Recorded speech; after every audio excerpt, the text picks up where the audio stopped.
Bonjour à tous. Aujourd'hui, on va s'attaquer à une de ces infos qui, comme le dit si bien le blog Tu savais ça, sont strictement inutiles et donc rigoureusement indispensables.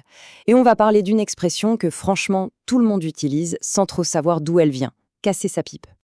Oui, la question est là. Pourquoi une pipe? Sérieusement? Comment est-ce qu'on en est arrivé à associer cet objet, somme toute assez banal, à un truc aussi final que la mort? Et pourquoi casser? Pas perdre sa pipe ou oublier sa pipe. Non, la casser. Allez, c'est parti, on va essayer de résoudre ce petit mystère. Alors, voilà comment on va procéder. D'abord, on va voir pourquoi la pipe était si importante. Ensuite, on se penchera sur les deux grandes théories de son origine. Puis on verra comment l'expression est devenue super populaire, et pour finir, ce que tout ça nous dit sur notre culture, sur notre façon de voir les choses. Bon, on attaque. Pour vraiment piger le truc, il faut faire un petit voyage dans le temps. On retourne au 19e siècle. Et à cette époque, croyez-moi, la pipe, c'était beaucoup, beaucoup plus qu'un simple bout de bois. La pipe, mais il y en avait partout, c'était un vrai symbole d'identité pour les hommes de l'époque, que ce soit les ouvriers, les soldats dans leurs casernes, les mecs qui refaisaient le monde au café, ou même les poètes, tout le monde avait sa pipe.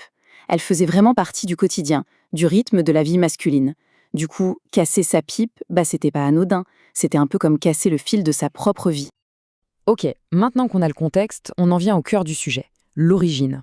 Et là, on a deux pistes principales, deux théories qui s'opposent un peu. L'une est très terre-à-terre, très littérale, on va dire. L'autre est bien plus poétique, plus symbolique.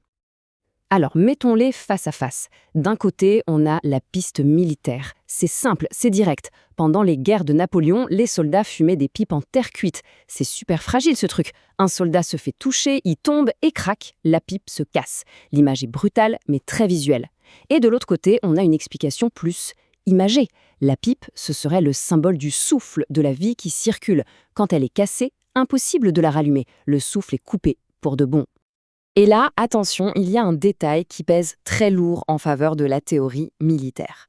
Dans les hôpitaux de campagne, quand un soldat était vraiment mal en point, les chirurgiens lui retiraient sa pipe. Ce n'était pas juste pour le confort, non, c'était un signal. Ça voulait dire qu'il n'y avait plus rien à faire, qu'il n'allait pas s'en sortir. Le geste devenait presque un pronostic vital. C'est assez fou. Bon, que l'origine soit militaire ou populaire, une question se pose. Comment cette expression de soldat ou de la rue a-t-elle pu devenir si courante? Comment a-t-elle fait son chemin jusqu'à nous? Eh bien, c'est là que la littérature entre en scène. Et pas n'importe laquelle. Quand un géant comme Victor Hugo reprend l'expression et la met noir sur blanc dans Les Misérables, ça change tout. Ça lui donne une sorte de cachet, une légitimité incroyable. D'un coup, l'argot des champs de bataille, ça devient littéraire. Et on peut vraiment suivre son parcours, c'est ça qui est génial. Au début du 19e, c'est le jargon des soldats. Au milieu du siècle, des types comme Hugo ou Zola s'en emparent. À la fin du siècle, on la lit dans les journaux, on l'entend dans la rue, et au XXe siècle, c'est bon, elle est installée, elle fait partie du langage courant. Et il faut qu'on s'arrête un instant sur le verbe casser. Le choix n'est pas anodin, hein. On ne dit pas qu'il l'a égaré sa pipe, non, il l'a cassée. Ce mot, il est fort, il est définitif.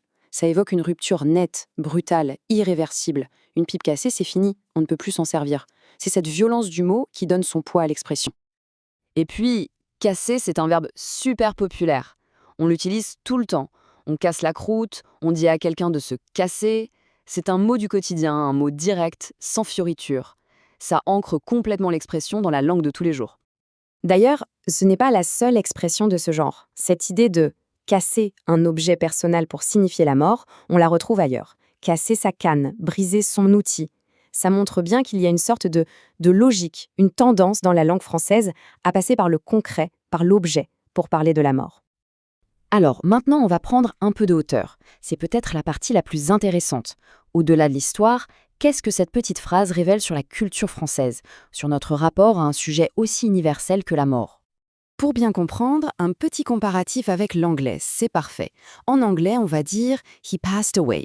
Il est parti. C'est doux, c'est un peu vague, ça évite la confrontation directe. En français, il a cassé sa pipe. Bam, c'est concret, c'est imagé, ça a presque un côté un peu moqueur, de la gouaille.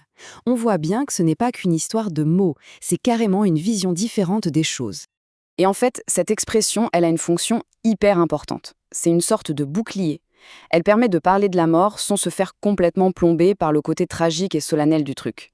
C'est une pirouette de langage, une façon de garder une certaine distance, un certain contrôle, grâce à une image un peu décalée. C'est exactement ça. Quelqu'un a dit que l'expression appartient au patrimoine humoristique français de la mort.